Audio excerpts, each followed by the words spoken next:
Let's go through a more interesting fight today. What would happen if a polar bear ended up having to fight a white shark? Who would win? There have been a number of unusual animal kingdom battles that have been reported to happen, such as orcas preying on moose. The surrounding world can be very strange. Sharks, for example, come in contact with both species that reside in the ocean's depths and those that are close to the shore.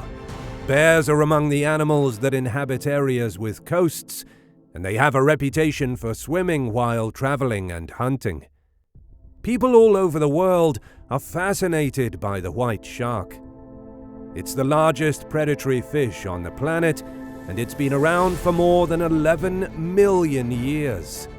Polar bears, also known as white bears, are truly massive carnivores native to the Northern Hemisphere's Arctic Circle. These majestic bears, famous for their white fur and appearance in soda commercials, are on the threat of extinction. Size and description.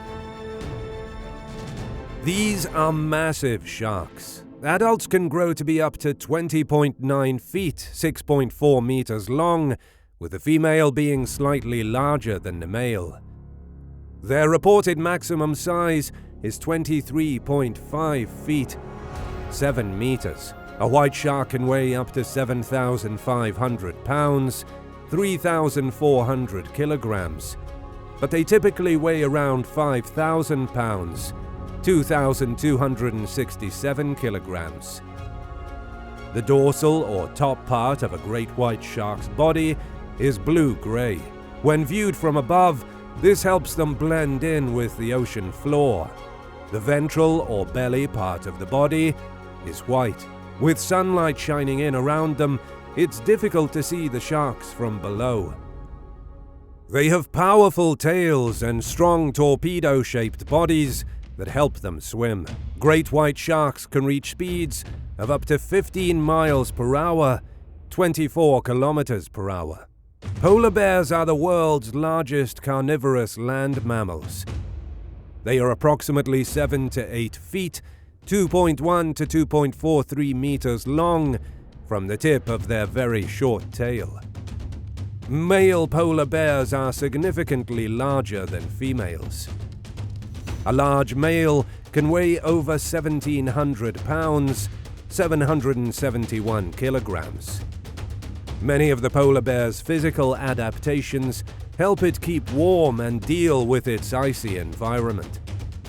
The outer layer of fur on the bear is hollow and reflects light, giving the fur a white color that aids in camouflage. The skin beneath the polar bear's fur is actually black, but only on the nose. Polar bear foot pads have a non-slip surface that allows them to get traction on slippery ice.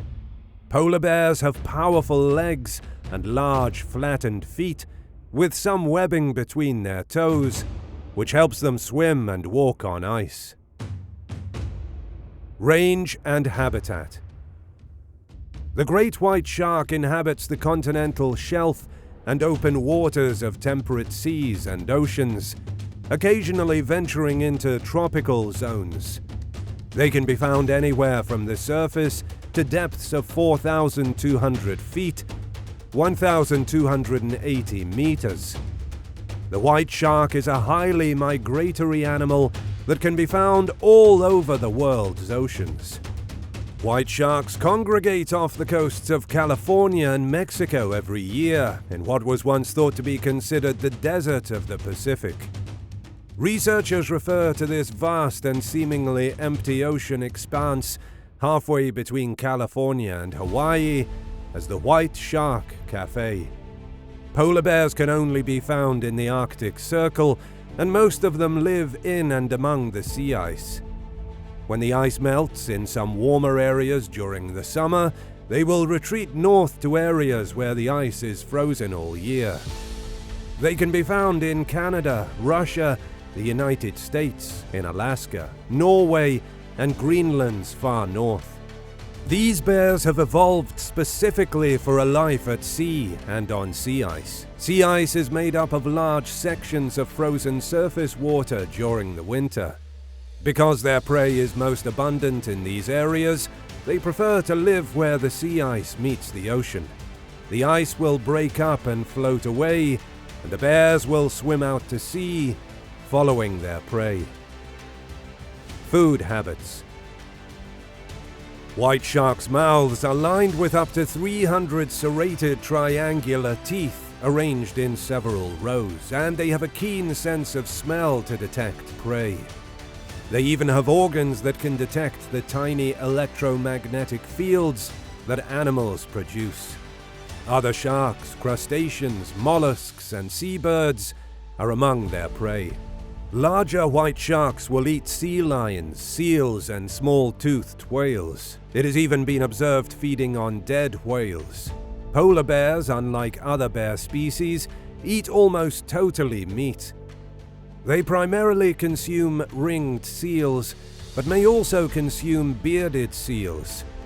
Polar bears hunt seals by waiting for them to surface to breathe on the sea ice. When the seal gets close to the surface, the polar bear will bite or grab it and drag it onto land to feed. They also consume whale and walrus carcasses. Behavior. Great white sharks are mostly solitary creatures that only congregate to mate, but they have been seen in pairs or small groups around large carcasses. They are highly adaptable and powerful predators that rely on other senses to detect their prey rather than their eyesight. They can travel long distances by flexing their bodies and moving their powerful tail fins from side to side. Polar bears are solitary creatures. When there is a chance to scavenge after a seal is killed, they may compete with each other. In such cases, the smaller bear will usually flee. Polar bears can dive underwater to catch prey, keeping their eyes open and their breath held for up to 2 minutes. They spend the majority of their time lying, sleeping, or waiting. The remaining time is typically spent traveling, either walking or swimming, feeding or stalking prey. Now, let's see who would win a fight: a polar bear or a great white shark. The anatomy and habitat of a shark and bear differ significantly. When a bear and a shark fight, their bodies, fighting styles, and performance in the body of water where the fight will take place will be the most essential factors. The majority of bears do not live in water, despite what some people might think. The polar bear can swim in the water quite easily, though. In terms of size, it is clear that a great white shark has the advantage. In the sea, sharks move more quickly than bears. Bears can run at 35 miles per hour, 57 kilometers per hour on land, but in the water, even the most agile swimmers can only swim at roughly 6 miles per hour, 9.6 kilometers per hour. Sharks, on the other hand, can easily cruise at 10 miles per hour, 16 kilometers per hour, and can reach 35 miles per hour, 56 kilometers per hour, when they are trying to kill their victim. In terms of speed, it is clear who has the advantage. White sharks have excellent vision, but their hearing is only sensitive to low frequencies. But they can smell or taste 1 part per 10 billion parts of chemicals in the water, and may also sense animals according to their electrical fields. Sharks identify their prey using their senses before ambushing them. When they do this, they will bump into them, bite them, and then rip out a significant portion of their flesh. Typically, bears will charge down on their victim, attack with their claws, and then bite them in the neck. But in the water, things are not the same as on land. Even though polar bears can swim long distances, they aren't fish. But a 700-kilogram bear against a 2,300-kilogram shark, that's in its element. Polar bears are terrifying predators, but a bear has no chance against a shark that size in its element. A bear with claws and a weaker bite force will struggle to compete against a predatory shark with a bone-crushing bite force, a mouth filled with 300 serrated teeth that cut through flesh and blubber like nothing else, a hyperextending jaw that could allow it to bite the bear's entire head, and superior underwater senses, combined with a threatening hunting tactic. Even in shallow water, I'd go with the shark. The bear has almost no chance in deep water. A shark would win a fight against a bear. That's all for today. Thank you so much for watching, and please don't forget to subscribe and hit the bell button. Until next time, farewell.